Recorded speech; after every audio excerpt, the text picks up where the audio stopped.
we were talking about self-image. That's the whole month focus of self-image. And where that starts is our relationship with God, that who he is and how he sees us. So knowing that this God, this omnipotent, omniscient God, all knowing, all powerful, the creator of this world, knowing how much he loves us is what I think builds us. Like we think if God, who is all powerful and all knowing, the creator can love me, then I should be able to love myself. That's a good place to start, is understanding who he is. So you might have heard me talking about Pastor Brian Cluth. He's in our group, our Thriving Singles community, and he has provided some documents for us. And I just put it in our group chat.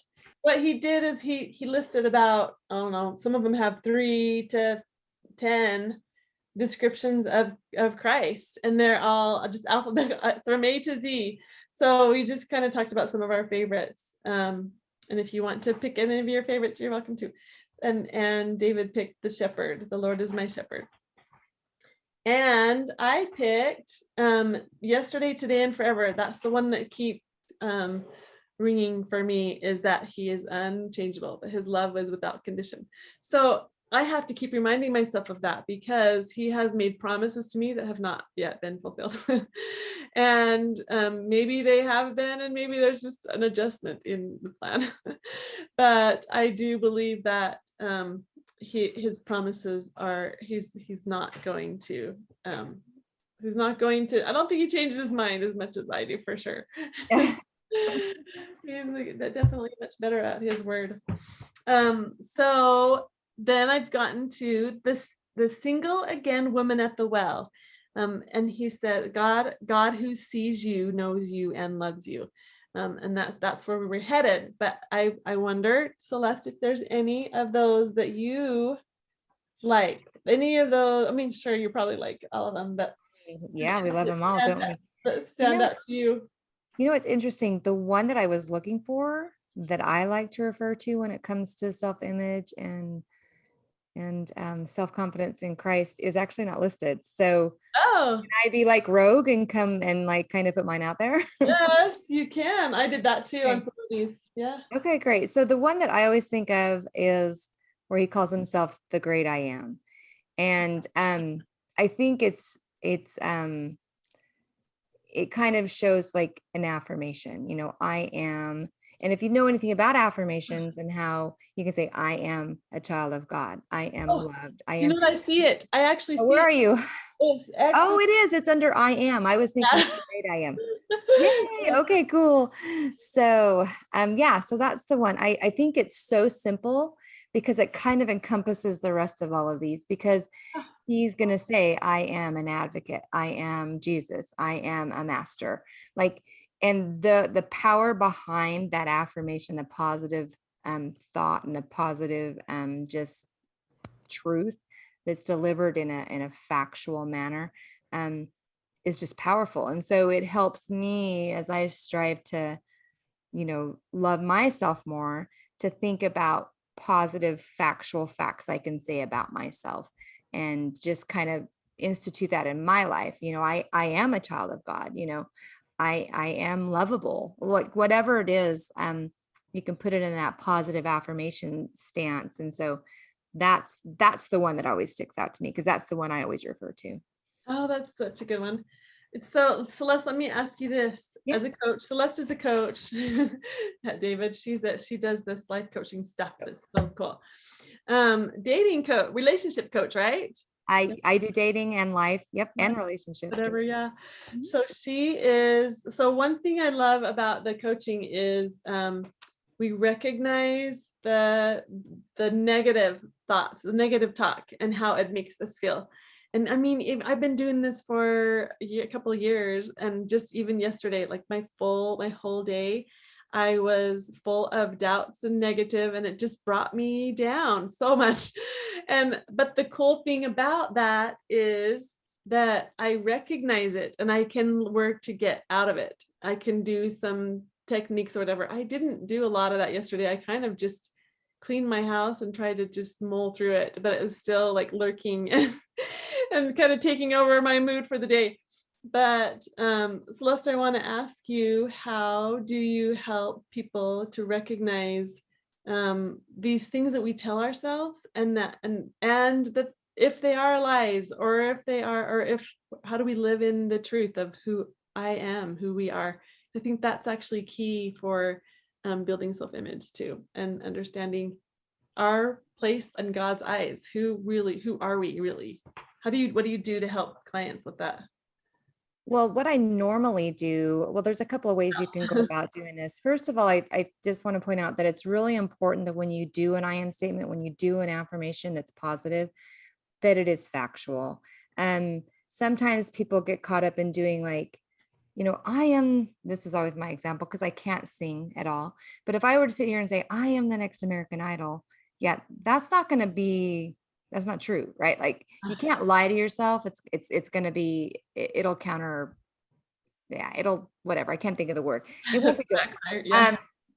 But one thing is a good way to come about figuring out what you need to say to yourself, because you can say a whole bunch of I am statements, but there's certain ones that you really need to focus on that'll help you feel better about yourself. And the way to find those is to list what you currently, how you currently see yourself. And usually the way you currently see yourself, there's a lot of negatives. Yeah. So take that negative, let's say, for me, one that I'm still currently trying to overcome is I am unlovable.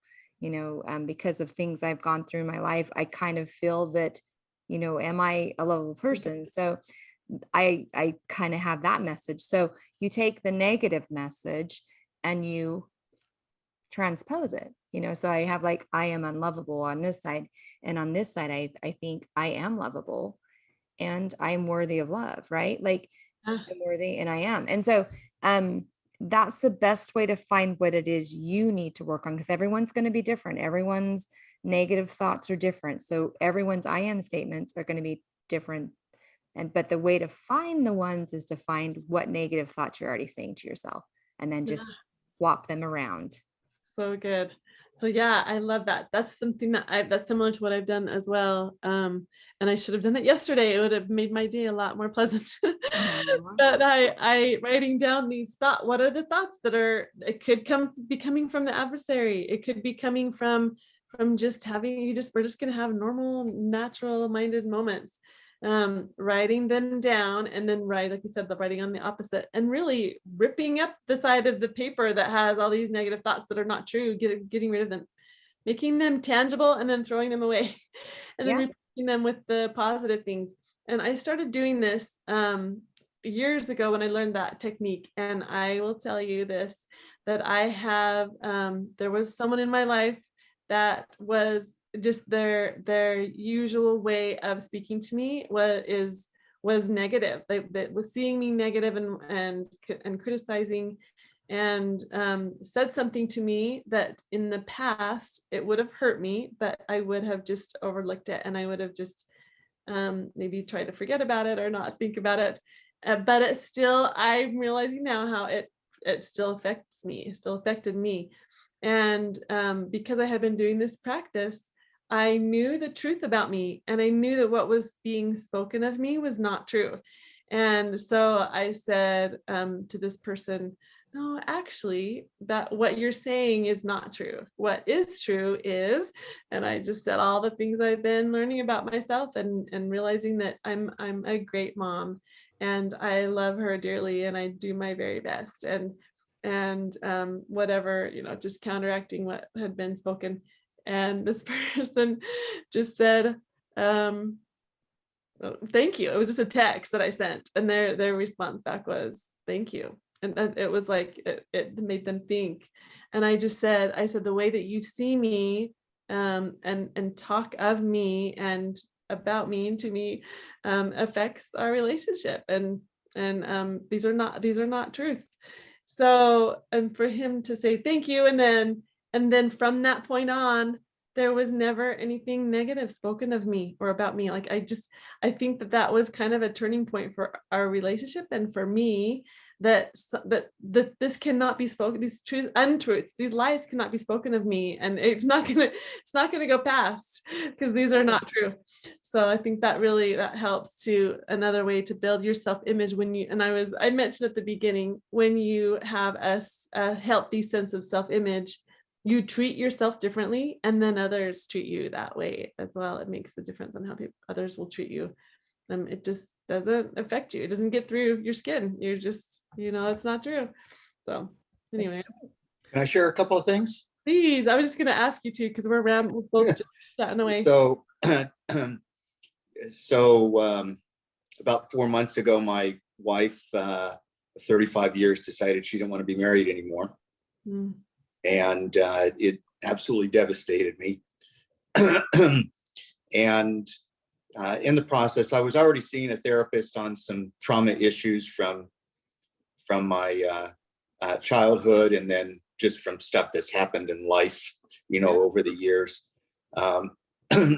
And we were getting ready to start working on those when all of this went down. And she had me go through and do an exercise where I had to list all of my strengths. And that was really hard. And so she actually told me, said, well, go to your kids. I have 5 adult children. Says, go to your kids. And so I went to them and their spouses, and I said, what do you see are my strengths? Oh, I love this. And so I wrote those down, and then I only added maybe 1 or 2 other things to it. I couldn't, I didn't see that stuff that they were seeing. And then I had to write down all of my weaknesses, and that was just, that was easy to do. Don't we? And so we worked through those. We did a couple of EMDR sessions, and which has always proved helpful for me, and has resolved any of the issues. And when I came out of that, it was, I was a different person, and I saw myself differently. And I'm very spiritual, very faithful in my church, and it was and I continued with those thoughts, and it was like revelation was given to me daily, until it culminated in the fact that I am a child of God, that I have a divine nature. And it was very, very powerful. And so I came across when our house finally sold and it closed, I had to find someplace else to live.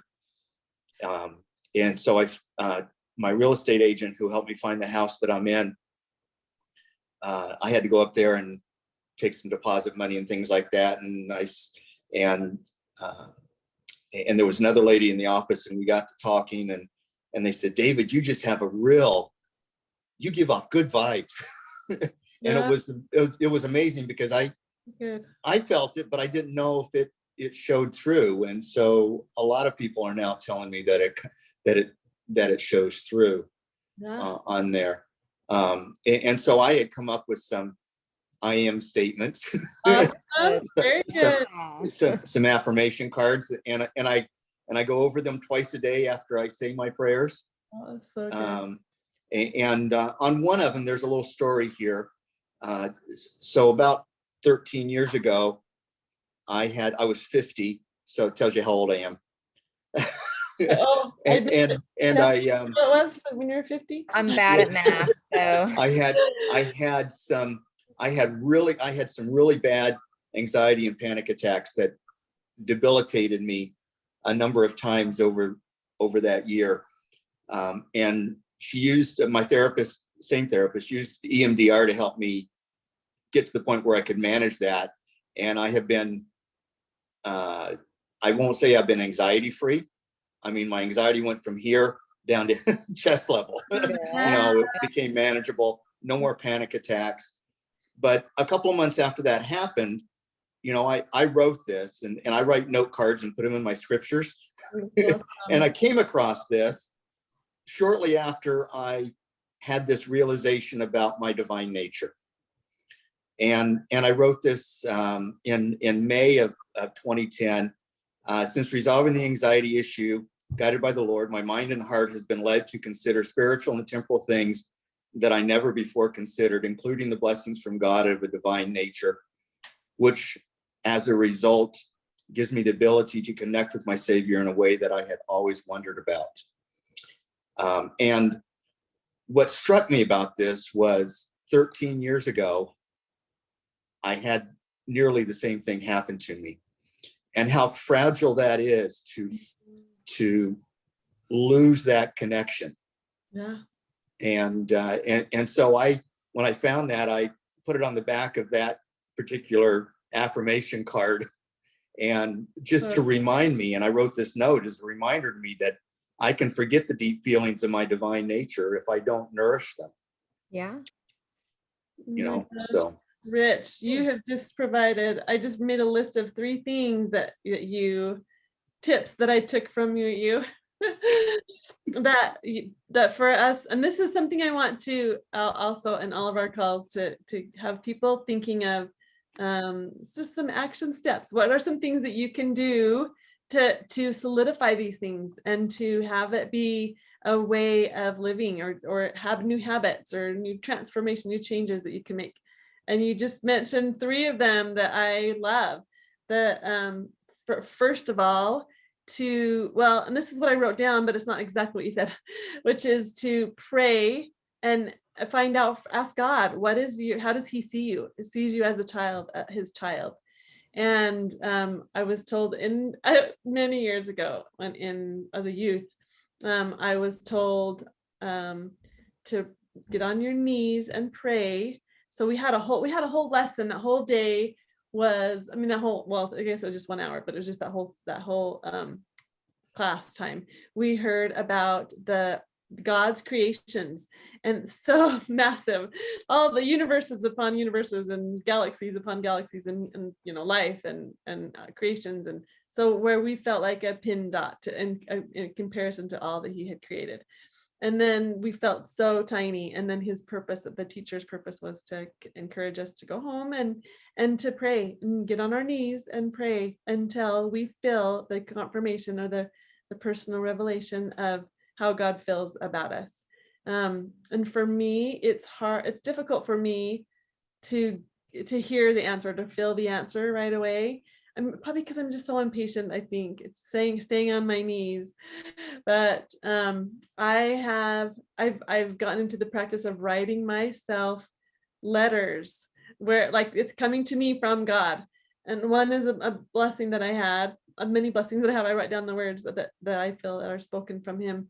And one so I always, I don't never know how to term this, but I had a blessing as a teenager, patriarchal blessing that I had. And I also read that as a letter to myself from God.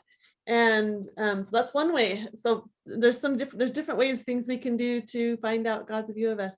And then you also said your I am statements after you pray. That's so perfect. I do the I am statements, but it might be when I'm in a hurry and running out the door, or first thing in the morning when I'm not woken up quite enough yet. But doing it right after you pray, because I think that also keeps the spirit open to and revelation from God to speak to you, that you are still in the spirit of prayer and you're speaking to yourself now, these truths, these words. And then another thing you said, you have these little cards, but you didn't exactly say this, but this is what I wrote down, is to write little notes to myself and to find them, put them in places where I will find them. In days when I feel like on top of the world and I have the confidence and all the faith in the world that God is there and he is answering me and he will bless me, or those moments when I get the revelation or the promises and I'm sure and unwavering in my faith, I will write myself little notes. I'm going to start doing that, David. I'm going to write myself little notes on index cards and put them in my scriptures and put them in my journal, or put it whatever all around the house. I don't know if you can see this. Oh yeah, is that See what you little, do? Oh, you put them in your scriptures? Are there little I sticky put them, notes? I put them in my scriptures, and Uh, sometimes they're in the front, sometimes they're in their back. A lot of times I try and put them on the page oh, cool. that Love- I've got my kids fighting over who gets my scriptures when I die. I bet. Oh my gosh, how I funny. bet. So are they notes? Are they just like notes to yourself to remind you? They are notes to myself, insights that I have had. I've been working trying to transcribe them. It's a big it's a big thing, but you know, that's a big project. Yeah. So every now and then I bring it out. I want to go back to that one thing that you talked about, looking at creation and the divine nature there. Yeah. So after I had this revelation or understanding of my divine nature and how God sees me, and it was like one of those things that a light bulb went on, and it was like just instant understanding of it. I over the next several days, I went to, in my prayers, I included, help me to understand, what do I do with this now? What does this mean? How do I use this information? What does it mean in my life now? And and I then right after that, I started coming across things that talked about looking around and looking at all the divine creations, all the creations, and that God's divine nature and energy and power is through everything that he's created. Yeah. And then, you know, and that caused me to start looking at things differently there. And then it went to, okay, now look at other people. Look at people that you know, and you begin to see their divine nature, and said they are just as divine as you are.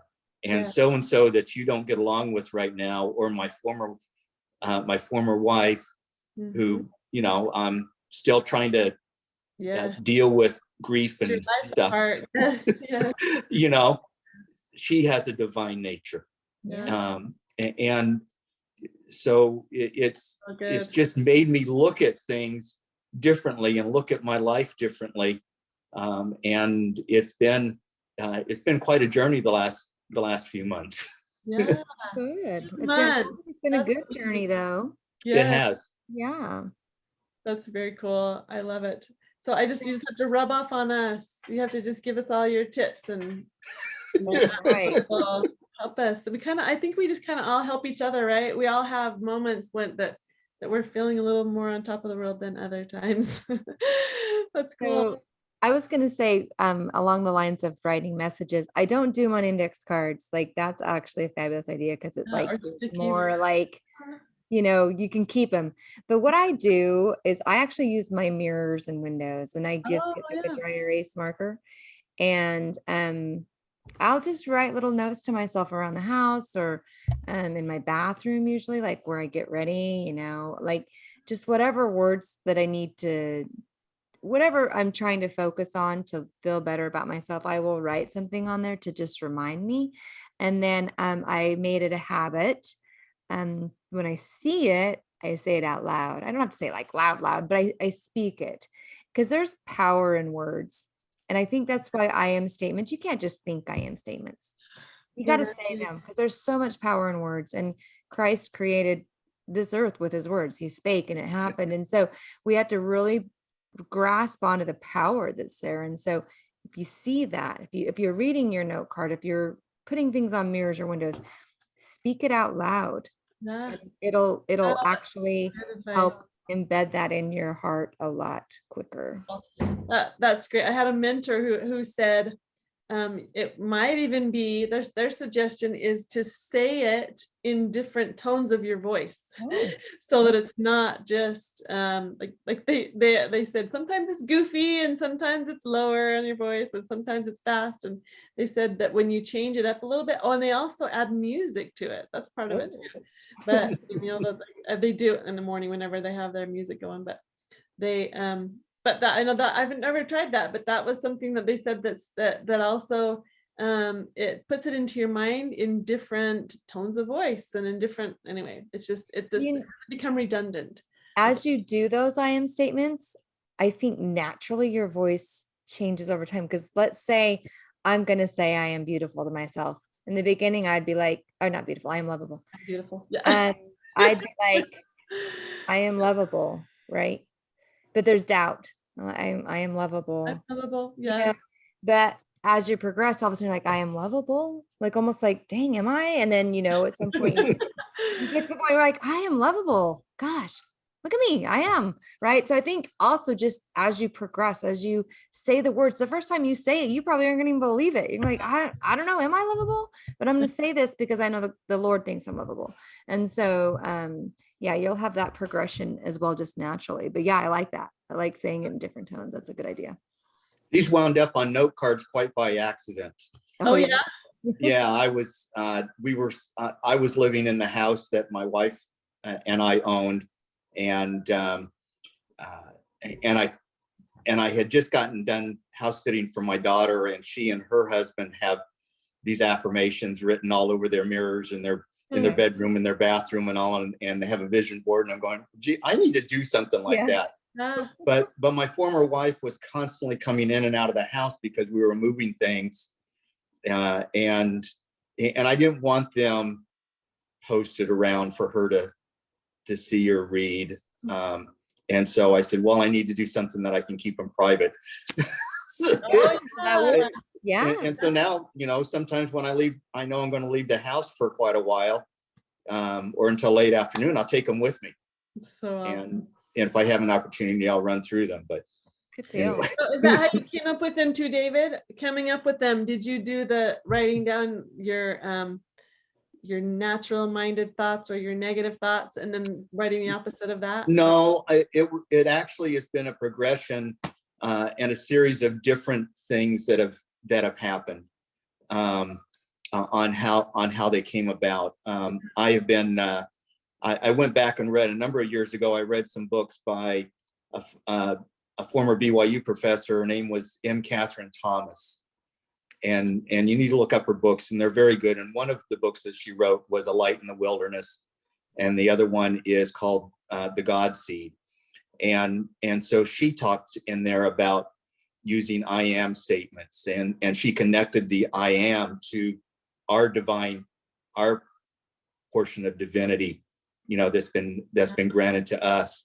And so some of the ideas came from her.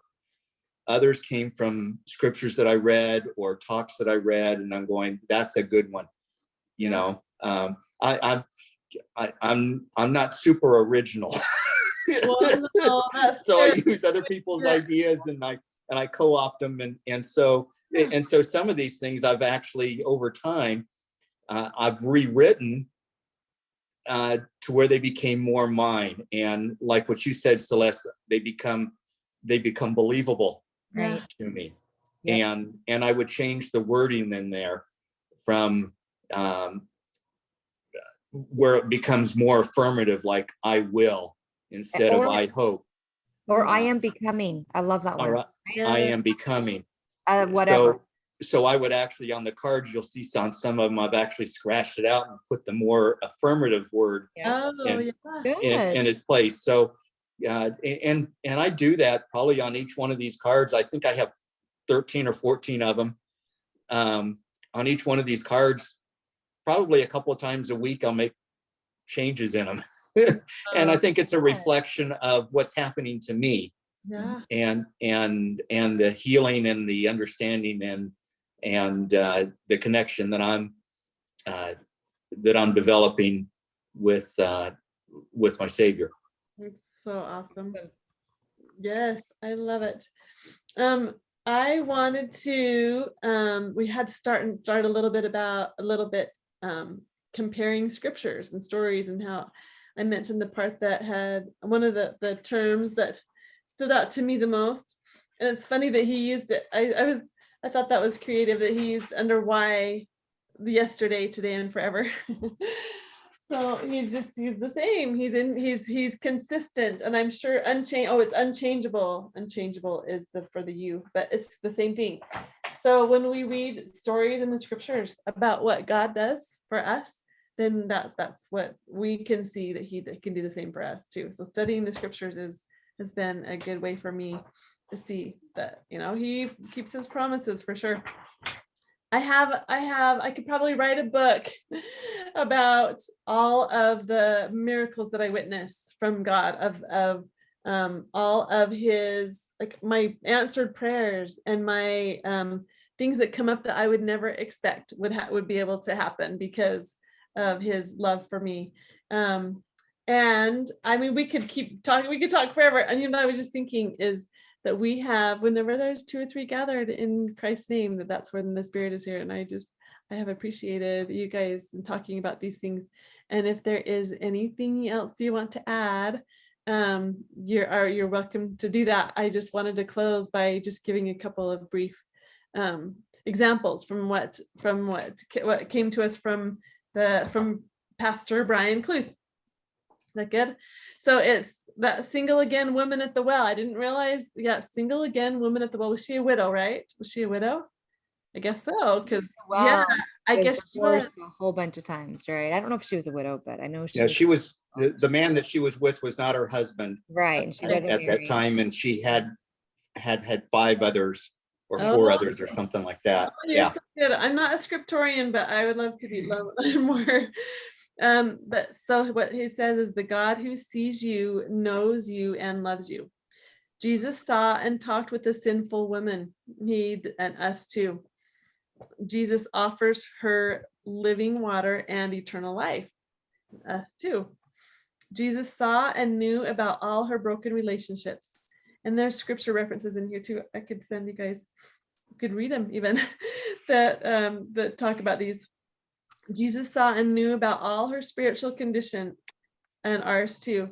Jesus saw and knew who she could reach for God's glory and with her story. Jesus saw and knew who she could reach for God's glory with her story. And that was maybe my favorite. The woman went back to the town and said to the people, "Come see a man who told me everything I ever did." Many of the Samaritans from that town believed in him because of the woman's testimony. So he still loved her, like I mentioned at the very beginning. He still loved her without condition. Anyway, so those are a couple of good examples from the scriptures and even from our own lives. We all have situations. I honestly, you guys, I have loved your insights and the things that you shared. It's so good to be able to focus on who God is and how he sees us and how we see ourselves. So it's that relationship between God and what he wants from us too. He wants us to accept his love. Really, that's all. I mean, he does ask us to love him. If you love me, keep my commandments. That's as simple as that. And then that he also says that we love him because he first loved us. And that's, anyway, that relationship with God and then also with ourselves is really key to every success in our life. Can I just say one thing about the woman at the well? Just one little simple thing. Whatever you have to say. I think it's really intriguing that, yes, she was living in sin and she'd had a really sinful life. But yeah, like you said, he saw her for who she is and for who she could become. And he loved her nonetheless. And what I thought was really interesting about that story, what I've always thought about it, is she was the first person that he revealed who he was to. And it's interesting that he chose a woman who was probably scorned and looked at very lowly from society, to reveal that to, first and foremost.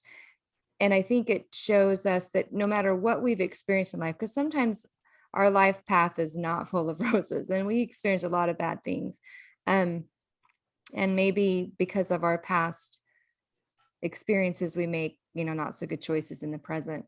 But he was able to see beyond all of that and just who she was and love her and embrace her for who she is. So when to kind of tie this into the I am statement, sometimes I think it's important to look back on your child, because a lot of our struggles, I do believe, come from childhood and maybe messages we had then that we held on to and they're just not true about ourselves. Maybe stop and, just like Christ looked at that woman in the well and saw who she was inside, look back on the child you were and the experiences you were going through and love that child despite what they may have thought about themselves then. And I think there's a lot of healing in doing that. So anyway, Yes. I want to throw that out there. Thank you for adding that too. Yeah. That's something that I've also learned with my daughter, and that this is a whole other, this will be a whole other discussion, a whole other topic. But I have learned that there are, so we no matter how loving other people are to us, if we can't accept that ourselves, if we don't see it ourselves, we're not living in that truth, we will not feel it, no matter how much someone else can love us or try to convince us that we are of more worth. David, you kind of mentioned your children see Yeah. things in you that you didn't quite see yourself. And I see that this is also the month of suicide prevention, mental health awareness and suicide prevention. And I have heard that being said, that they have people in their life, they may have many people in their life who really do love them and reach out to them and help them and want to support them, and they're not able to feel it or see it, and it's for whatever reason, like I said, mental health or something else. But I mean, there are some who really do struggle. That's the first Yeah. sure, they don't have that love. But I guess my point is that's another reason to work for having that self-image or that self-love, is that we can actually accept other people's love for us too. We can have a stronger connection with people when we feel like when we know we're worthy, right? Worthy of that love. So Yeah. anyway, awesome. That, yeah, it does. It takes us off into another tangent. I love it. I love that topic too. Well, thanks, you guys. That was actually a good thanks. conversation. I really appreciated you guys being here. Thank And like I was telling David, we never know how many people are going to show up. There could Yeah. be 3 or there could be 20. Celeste is a hostess of a group called LDS Flameless Fireside Podcast. David, I don't know. Singles. But yeah, I have very been good. attending. LDS Flameless Fireside Podcast. Have you heard of it, David? Yes, I have been attending there. Oh, good. That's so good. Yeah. Okay. So I wanted to make sure, because yeah, they're much different than mine, are very small and much more humble. Well, it's been a couple years, so But, it's a slow progression. audience for sure. But you also give notice, and it's consistent, and it's every Wednesday, and people know Yeah. what to expect. That's the That's difference. true. I just jumped on here and said, "Come join me if you want." Yeah. So I appreciate you jumping in, David. That was fun. Nice to meet you. Get to know you guys. Good to be with you. Thanks for having me, Sherry. I appreciated it. It was fun chatting with you. Good to meet you, David. Nice to meet you too, Celeste. Yeah, thanks. Okay, you guys have a fabulous rest of your Sabbath.